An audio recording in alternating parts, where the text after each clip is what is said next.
आज नेहा ने निश्चय कर लिया था कि अब राजीव के साथ उसे एक दिन भी नहीं बिताना है।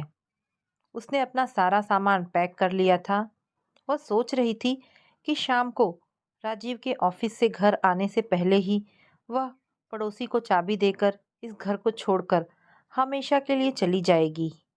लेकिन जैसे ही उसने अपने कमरे से अपना एक पैर बाहर निकाला, उसी वक्त तुरंत वापस आकर अपने बेड पर बैठ गई और सोचने लगी कि क्या मैं यह जो करने जा रही हूँ वह फैसला सही है?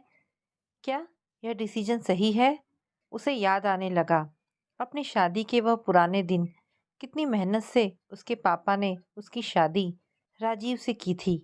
लगभग 2 साल तक कितने लड़कों को देखा, तब जाकर उसके पापा ने राजीव को पसंद किया था, क्योंकि कोई भी लड़का उसके पापा को पसंद ही नहीं आता था।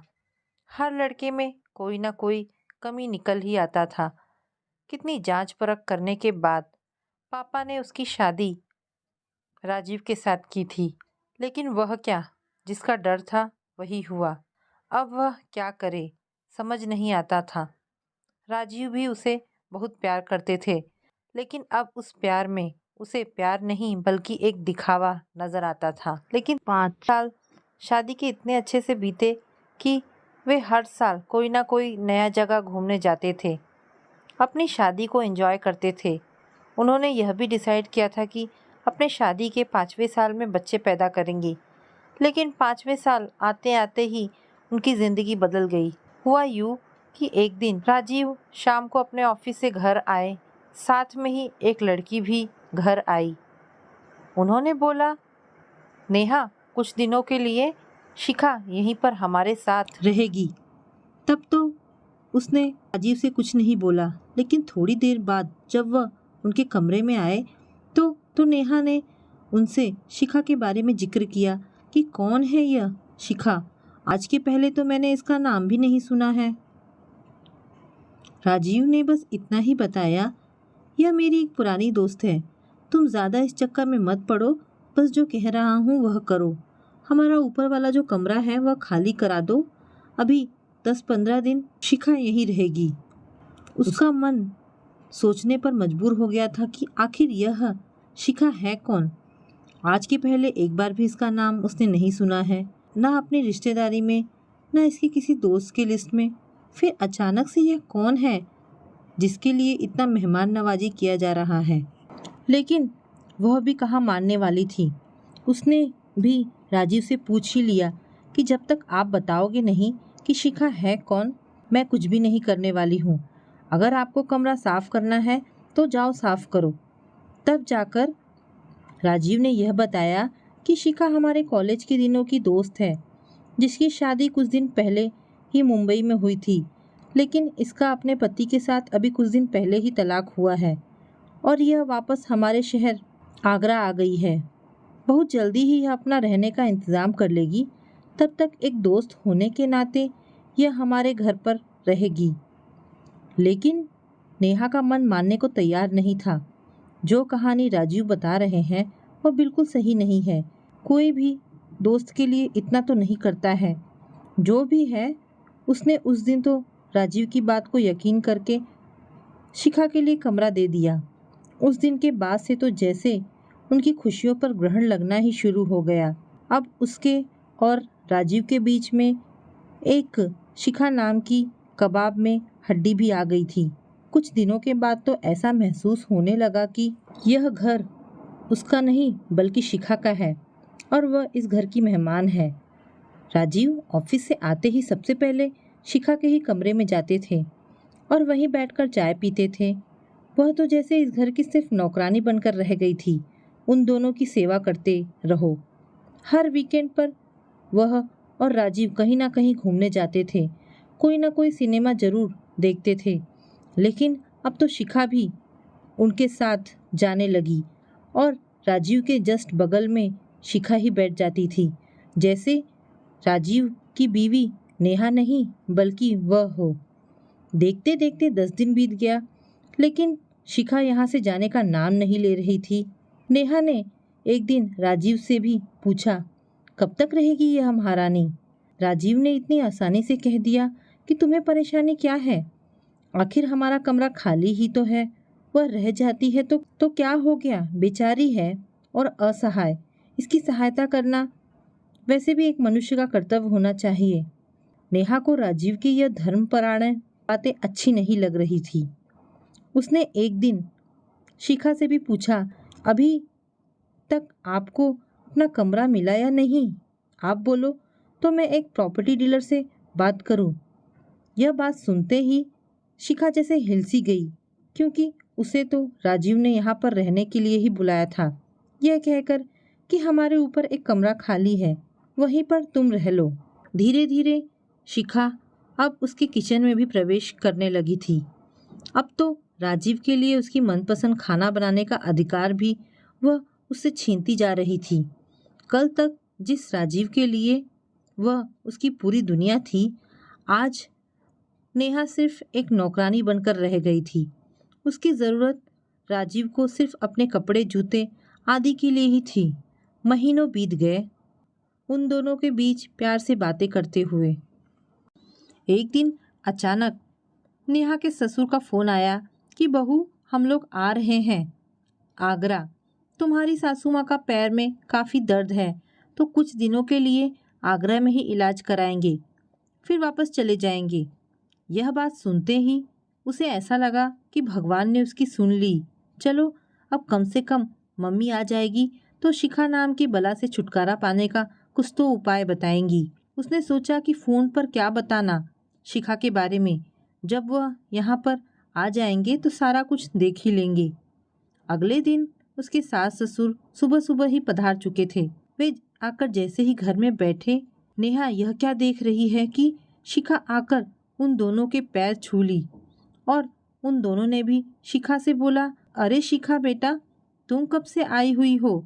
हमें तो कुछ बहू ने बताया ही नहीं कि तुम भी यहीं पर हो। अब तो नेहा और भी ज़्यादा ही शॉक्ड हो गई कि यह क्या है।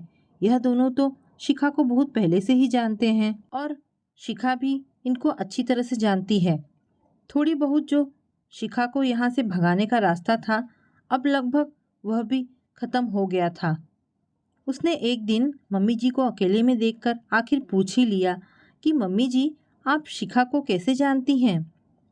मम्मी ने बोला, तुम्हें नहीं पता शिखा के बारे में? अरे शिखा और राजीव बचपन के दोस्त हैं। इनकी दोस्ती ऐसी थी कि दोनों एक दूसरे के बिना जी नहीं सकते थे।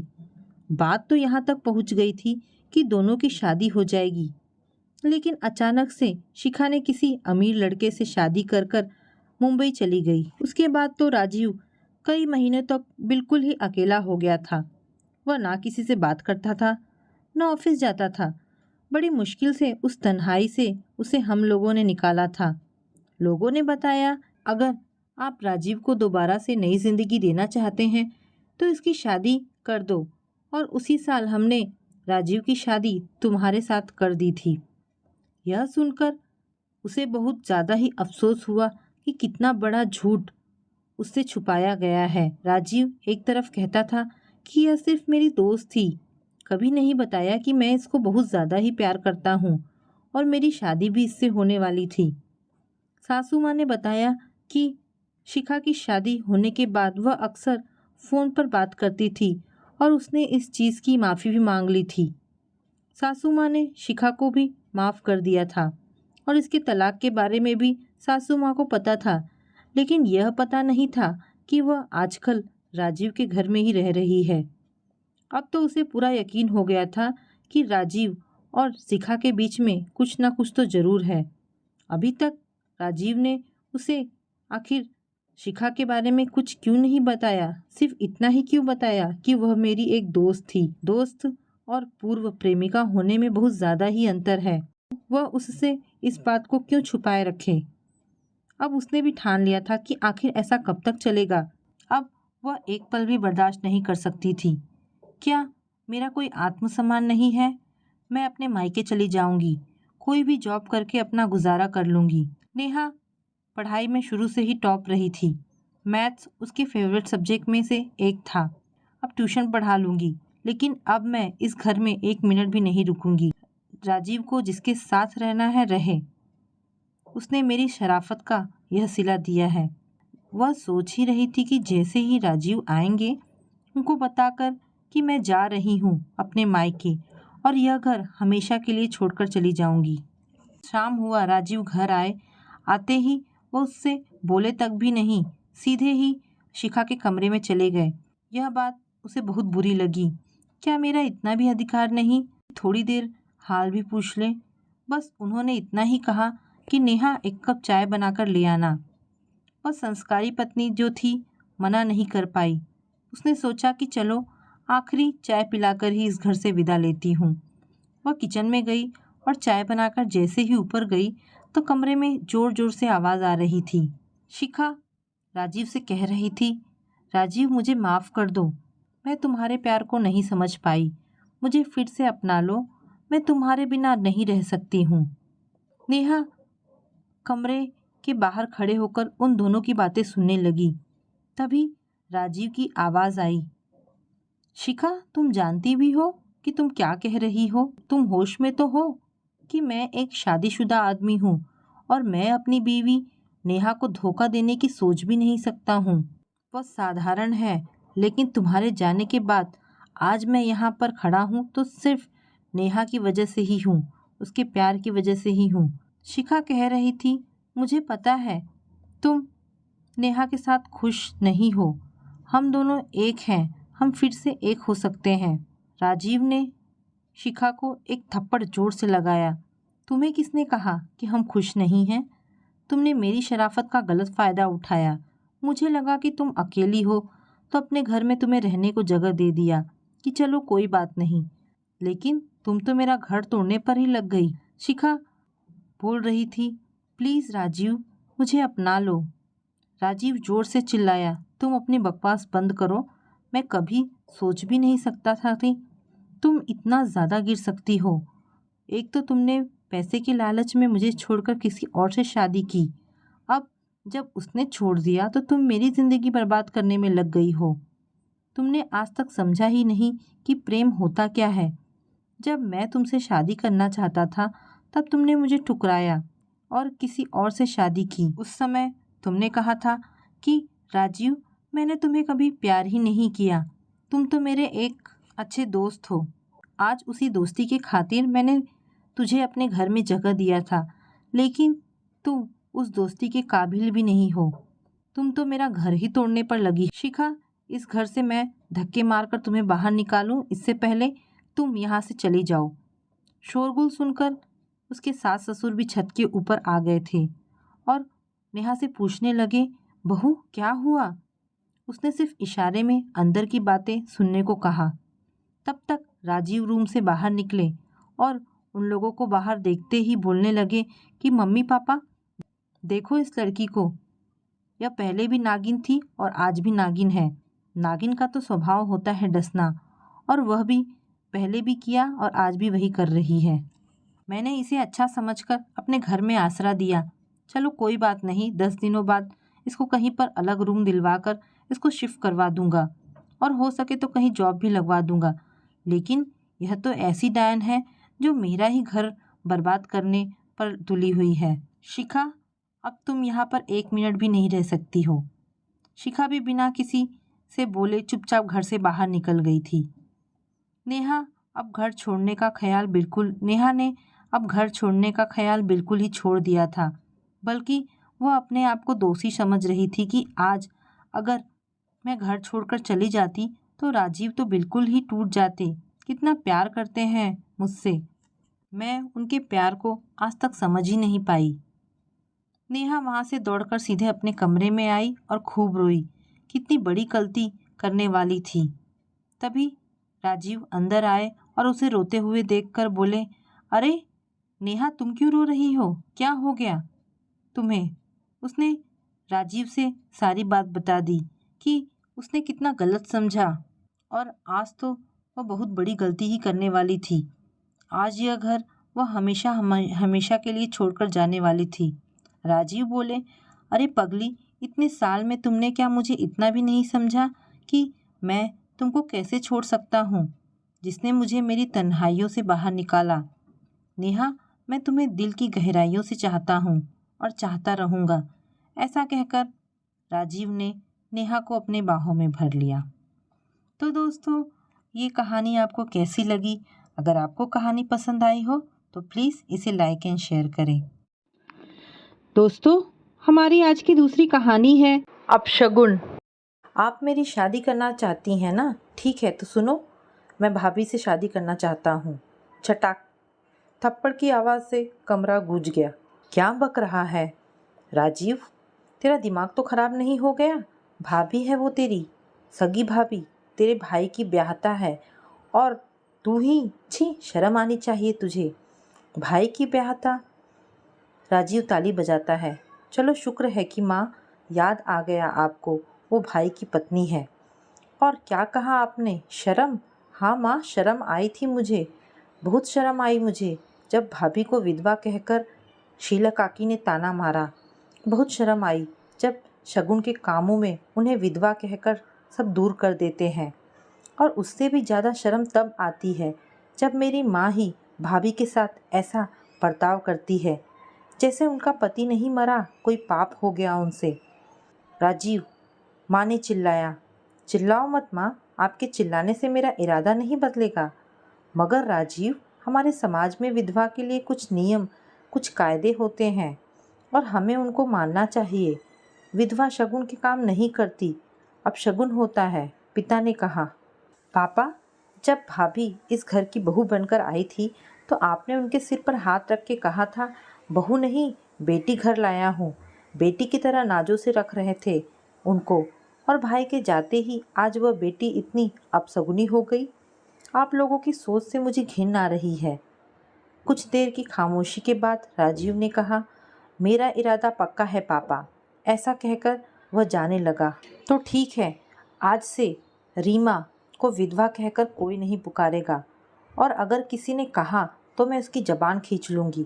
उसके साथ कोई भेदभाव नहीं किया जाएगा, मगर तू वहीं शादी करेगा जहाँ मैं कहूँगी। वाह माँ वाह, आप तो सौदा करने चली। चलिए, तो एक सौदा मैं करता हूँ। भाभी की दूसरी शादी होगी किसी अच्छे घर में, एक सभ्य लड़के से। उनका भविष्य संवारने की कसम खाइए माँ। तेरे सर की कसम बेटा, जैसा तू चाहेगा वैसा ही होगा। तो ठीक है, भाभी की शादी के बाद आप लोग जहाँ कहेंगे मैं वहाँ शादी करूँगा। एक कोने में खड़ी रीमा सिसकियाँ लेकर रो रही थी। राजीव कुछ कहता उसके पहले अपने कमरे में चली गई और अंदर से कमरा बंद कर लिया। राजीव रीमा से बहुत कुछ कहना चाहता था, मगर वो भी चुपचाप अपने कमरे में चला गया। माँ पापा वहीं बैठे थे। सुधीर, आपने देखा ना राजीव किस तरह बात कर रहा था? उसने इस तरह मुझसे कभी बात नहीं की। और भाभी से शादी? नहीं। विभा, जिसे उसने नज़र उठाकर ठीक से कभी देखा नहीं, वो रीमा से शादी करना तो दूर, इसका ख्याल भी नहीं लाएगा। बच्चे बड़े हो गए हैं विभा। राजीव सही कह रहा है, जिसे बेटी बनाकर लाए थे उसका कितना तिरस्कार किया हमने, और वो पढ़ी लिखी आज के ज़माने की लड़की सब सह गई। गलती हमारी ही है विभा। आप सही कह रहे हैं। अजीत के जाने के बाद मैंने जैसे रीमा को कभी प्यार से देखा ही नहीं। पहले ये घर रीमा की हंसी से गूंज उठता था। मैंने बस रीमा का दिल नहीं दुखाया, मैंने अपने अजीत का भी दिल दुखाया है।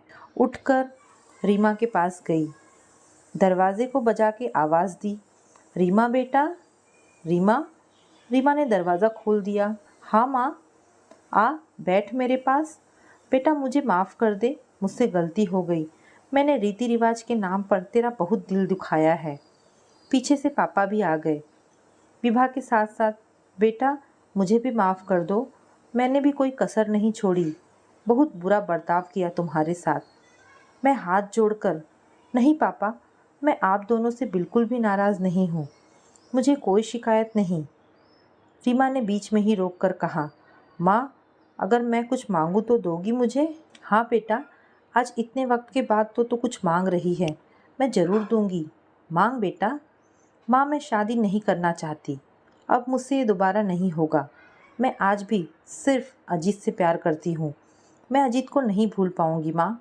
मैं इसी घर में आपकी बेटी बन के रहना चाहती हूँ। रोने लगती है।